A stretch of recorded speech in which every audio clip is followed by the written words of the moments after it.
is a test, and I got some new equipment, so I'm testing it out. It has taken me a while to figure out quite a few things. I have been doing this for a couple of weeks, watching tutorials and spending hours.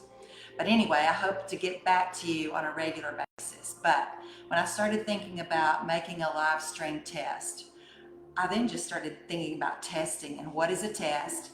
And why are we tested? Does God test us? And if He tests us, what's the test about? And who is the test for? Because doesn't He already know the end from the beginning? Like, doesn't Yahweh know our thoughts even ahead of time? Yes, He does. So therefore, if we have a test going on, is the test for Him? I don't think so. The test is for us. And this kind of implies a lot of things, and it causes us to work through some things within our own self. So if the test is for us, it is for us to see something, and guess what? It's not because He doesn't like us. It's because He has such great compassion for us, and He loves us and cherishes us so much that He wants us to know some things so that we can increase and we can progress in our journey. So we really have to settle the fact and really step into the depth of knowing that He loves us deeply. And if we're in a test, it's for our benefit. So guess what? When we realize we're in a test, we could actually begin thanking Him for the test, because the test is going to reveal to me who I am, where I am, and it gives me the opportunity to connect with Him and to step into union with Him in my being, so that I can see some things that He would want to show me, where He can shift me and He can change me with His love. But I want to be securely seated in His love. So a test is really for me, and to see my progress or where I can improve. And if I fail a test, number one, do not beat yourself up. And I'm getting there. I'm learning this. I'm beginning to say, oh, thank you for letting me know this, because we're going to work on this together. Everything I need is right in here, because He dwells in me. And so He's going to start showing me whatever I need to be healed, because most failures are from unhealed hurts or events that have happened that I have not been able to let go. And so He's revealing it to me.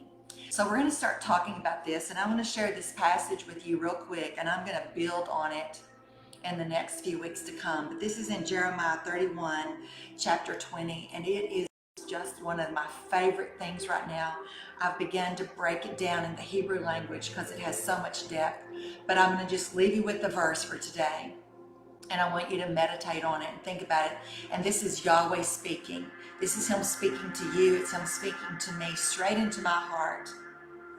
And it helps me understand I'm not in trouble if I fail a test.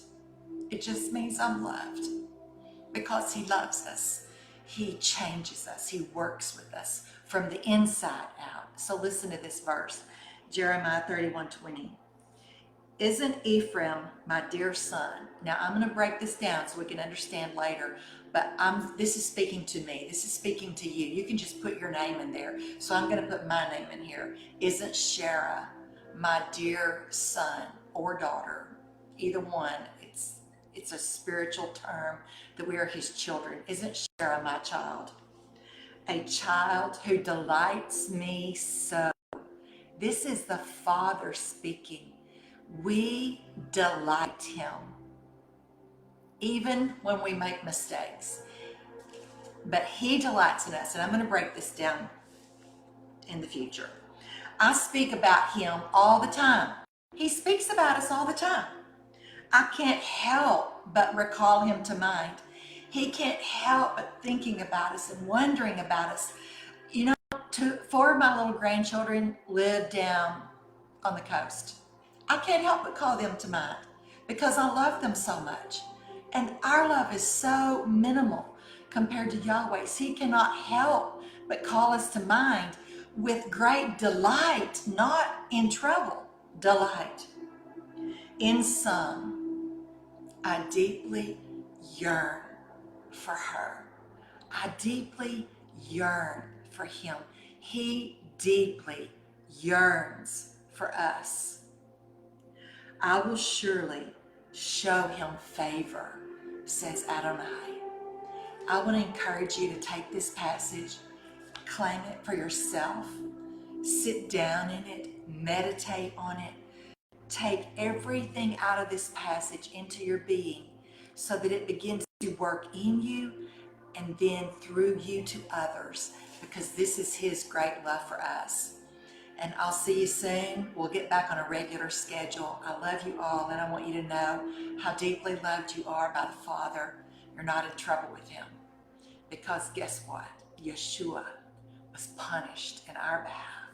So the Father is free to lavish his love upon us. I pray you have a magnificent day. Bless you.